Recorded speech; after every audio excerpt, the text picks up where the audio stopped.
Student exercise 11.2 question number second, ये homework है जो मैंने आपको दिया था वो डिस्कस कर लेते हैं। The area of a trapezium is 34 centimetre and the length of one of the parallel sides is 10 centimeter and its height is 4 centimeter and find the length of the other parallel side। Question में क्या बोला है, area given है आपको trapezium का पूरा 34 centimetre square, length of one of the parallel side, एक side आपको गिवन है पैरेलल साइड की 10 सेंटीमीटर जिसमें कि हाइट आपको गिवन है 4 सेंटीमीटर एंड फाइंड क्या करना है, length of the other parallel side, इसकी अदर साइड फाइंड आपको करनी है। ओके, सो होमवर्क कर रहे हैं बच्चे हम यहाँ पे।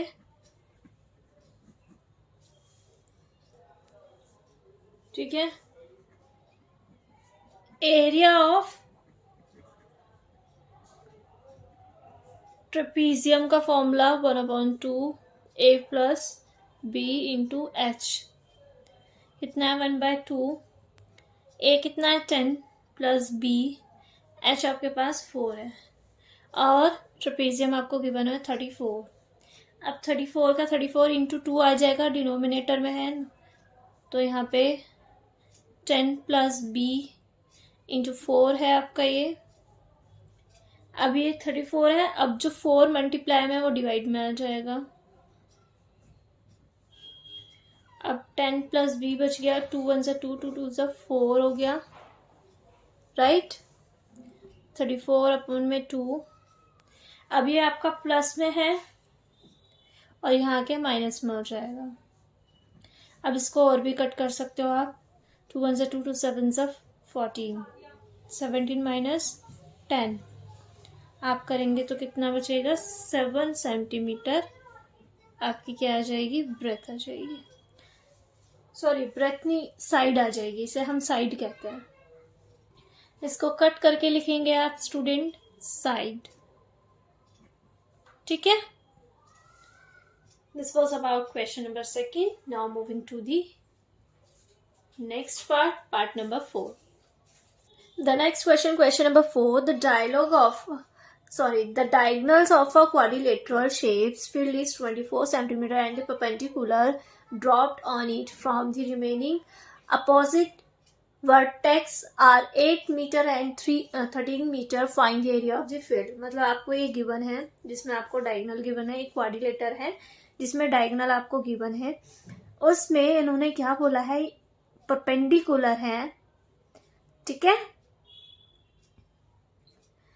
क्या बोला है, मतलब अपोजिट वर्टेक्स, ये अपोजिट वर्टेक्स एक दूसरे के परपेंडिकुलर है इस डायगोनल पे। तो ये वर्टेक्स परपेंडिकुलर कब होंगे, जब आप एक लाइन ड्रॉ करेंगे, तो इट मीन्स ये आपको हाइट गिवन है। ठीक है, और जो डायगोनल गिवन है वो 24 मीटर गिवन है। आपको फाइंड क्या करना है, इस फील्ड का एरिया फाइंड करना है। वो कैसे करेंगे, आपको यहाँ दिख गया ABCD है, तो 2 ट्रायंगल आपके पास आ गए, ABC देन ADC, इन दोनों के ट्रायंगल का एरिया फाइंड करके आप इनको ऐड कर देंगे। ओके, हम यही करेंगे इसमें। Area of a quadrilateral ABCD, ठीक है, area of a triangle ABC plus करेंगे area of a triangle ADC। ठीक है बच्चे, ये ट्रायंगल का सिंबल है आपका।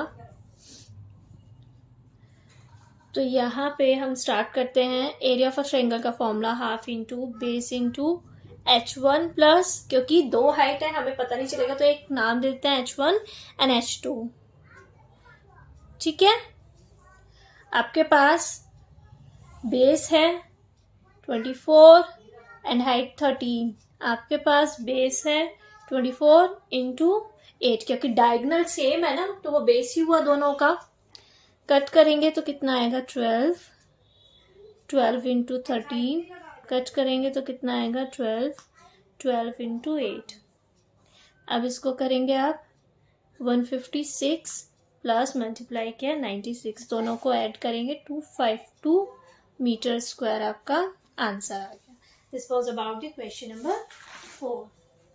Now moving to the next question, question number 7 पे आएंगे बच्चे. So question number 7, the floor of a building consists of 3000 tiles which are the rhombus shape and each of its diagonal are 45 and 30 centimeter in the length. Find the total cost of polishing. The floor is cost of per meter square 4. देखिए इसमें क्या है बच्चे, एक floor है जिसमें आपको 3000 tiles हैं. जो टाइल्स है वो कौन सी शेप में है, रोम्बस की शेप में है. उसमें आपको डायगोनल्स गिवन है, 2 डायगोनल्स 45 एंड 30. ठीक है, आपको फाइंड क्या करना है कि उस फ्लोर पे पॉलिशिंग करने के लिए आपको टोटल कॉस्ट फाइंड करनी है. तो 1 मीटर स्क्वायर पर अगर आप पॉलिश कर रहे हैं फ्लोर पे तो वो कितना चार्ज ले रहा है, 4 रुपीज ले रहा है.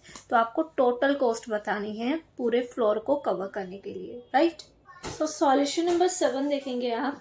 आपके पास है एरिया ऑफ अ 1 टाइल कितना है, half into D1 into D2. ठीक है, हाफ का हाफ हो गया. 2 डायगोनल्स थे और रोम्बस का फॉर्मूला यही होता है 45 इंटू 30 आपके पास था. आपने किया 15 आया कट करने पे, 675 सेंटीमीटर स्क्वायर रोम्बस एक टाइल का एरिया आ गया. मतलब रोम्बस की शेप में जो टाइल्स हैं उसका एरिया आ गया. नेक्स्ट चीज बचे आपके पास एरिया ऑफ 3000 टाइल्स. एक टाइल का, देखिए क्वेश्चन में वही था, रोम्बस की शेप में टाइल्स थी. ठीक है, तो आपको 3000 टाइल्स आपने क्या किया, फ्लोर पे लगाई. ठीक है, तो उसके लिए आपको एक टाइल का एरिया पता चल गया, तो 3000 टाइल्स का भी पता लगाना पड़ेगा आपको, तभी तो आपको पता चलेगा कितनी पॉलिशिंग होगी. तो 6751 टाइल का और 3000 कितने का हो जाएगा, 2025 सेंटीमीटर स्क्वायर. Any doubt. ठीक है, अब ये सेंटीमीटर स्क्वायर है और हमें जो 1 मीटर स्क्वायर की रेट दिया हुआ है 4, तो हम पहले इसको मीटर को सेंटीमीटर में कन्वर्ट करेंगे. तो 1 मीटर में 100 सेंटीमीटर होता है. 1 मीटर स्क्वायर में कितने होंगे, 10,000 हो जाएंगे. कोई डाउट किसी को, कितने हो जाएंगे. तो 1 सेंटीमीटर स्क्वायर में आपका 1/10,000 मीटर स्क्वायर हो जाएगा. और हमें 2025 10,000 मीटर स्क्वायर कट हुआ तो कितना आया, 202.5 मीटर स्क्वायर. ओके, अब हम क्या कर लेंगे, कॉस्ट फाइंड कर लेंगे. Cost of polishing